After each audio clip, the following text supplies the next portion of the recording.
Good afternoon. My name is Mike Kotowski, and today I'm here to talk to you about de-escalation, what it is, what it can do, and what its limitations are. A little bit about myself. I'm a 22-year law enforcement veteran. I work for various agencies. I've served in capacities such as patrol work, bicycle patrol, the jail, court security, on a tactical team, and in the training unit.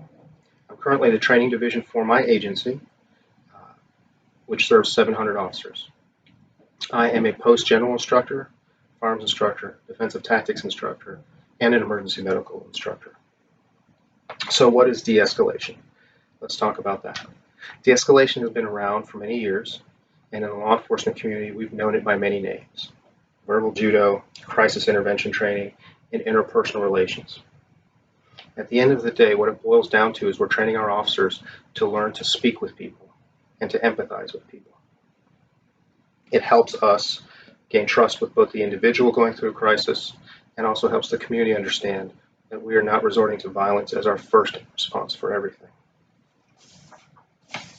In the next few minutes, I'll be talking to you about the general principles of de-escalation and the limitations thereof. I'll talk to you about when it's appropriate to use it and when it's not appropriate, how it can reduce injuries by gaining voluntary compliance from subjects, and how it can help build relationships with the communities that the officers work in. First item I want to cover with you is what is de-escalation. De-escalation itself is the use of non-confrontational verbal and non-verbal skills to facilitate communication for the best possible outcome in a crisis situation. The Georgia Police Officer Standards and Training Council, or the Post Council, updated the yearly training mandate for all peace officers in 2017 and included de-escalation training and community policing training that all officers now have to take. Abeno describes de-escalation as the slowing down or the trying to calm a tense situation peacefully. This is what we want our officers to do: calm a situation down. The nice thing about de-escalation skills and techniques is that they can be used by anyone, not just peace officers. The only criteria that we ask is that the situation is nonviolent, or already calming down, and that officers or those involved do not compromise their safety within the situation. The unfortunate part is not every situation can be solved peacefully. There are times when de-escalation may not work. And sometimes when that doesn't work, unfortunately, we're going to be reduced to having to use physical force to end a situation. The use of physical force or compulsion has always been the least desirable outcome for law enforcement officers. As a 22-year veteran cop, I can tell you I would rather talk someone into handcuffs than have to fight them into handcuffs. It's a lot easier to talk someone into it. One of the second main point I want to make is that it can lower the use of force needed by law enforcement to end a situation. This has a lot of benefits by lowering the use of force. First off, there's the optics of law enforcement using force. It reduces injuries to the officers and to suspects, which again reduces medical costs.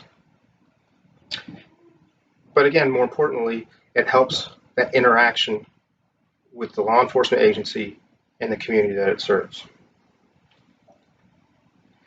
The only thing that everyone really needs to understand about de-escalation, right, is because what it truly is that we're teaching officers and we're teaching people how to talk to and communicate and to empathize with people, right? But everyone who uses these skills needs to be aware that it may not always work. There are times de-escalation skills and training are not appropriate. Any situation that involves immediate or ongoing violence or an immediate danger to the officers or public, those are situations where de-escalation is not appropriate. There are always factors that we need to consider prior to attempting to de-escalate a situation. What is the type of crime that occurred? What is the severity of the offense? Are there people nearby? The emotional or mental state of the person, right? Does the person already have an inclined bias towards authority or public safety? And some people will argue that law enforcement officers always have time on their side. That's not very true, right? Generally, we have time on our sides, but we need to take into consideration the community's time. What's happening around us? Are school buses coming home? Are we at the mall? Is this a public venue? How long should we do this before we say, hey, we need to use physical compulsion to end the situation? If the public can be taught what de-escalation training really is and what its limitations are, perhaps then they'll be able to understand the difficulties that law enforcement faces when dealing with people in a critical stress situation. Once there is a broader understanding of de-escalation, what it is, what it does, a more concrete bridge can be built between the law enforcement agencies and the communities. Once that bridge is built, we're building trust with one another. And once that trust is built, now we're all working towards a safer community for everybody. De-escalation skills involves, or requires rather, officers to move away from that traditional just the facts, ma'am, just the facts, to having to empathize with people, having to understand people, and knowing that everybody goes through a bad time, and sometimes people just want to be listened to, right? But de-escalation, once understood, is a tool that can be used along with the community-oriented policing principle, where the police and the community work together to solve problems in their areas, right? Community support is very vital in law enforcement, because without the community support, as we see in today's times, law enforcement and policing itself is very, very difficult. So, in conclusion, I want to talk about the three main points I brought up.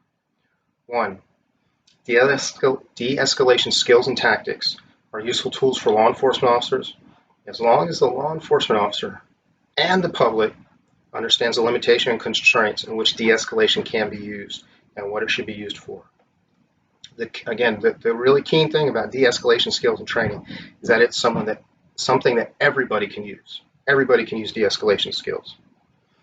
Two, de-escalation skills may reduce the amount of force that's needed by law enforcement officers to end situations. Remember, if we can talk someone into cuffs rather than force them into cuffs, it's a much better day. De-escalation techniques, again, are a useful tool for anyone to use and to understand. Just know the limitations. Remember, in all those people going through crisis, those people are us. We are them, right? We all go through our own trials and tribulations. We all go through our own struggles. And sometimes people just need someone to listen to and someone to empathize with them. Thank you for listening. I'll talk to you soon.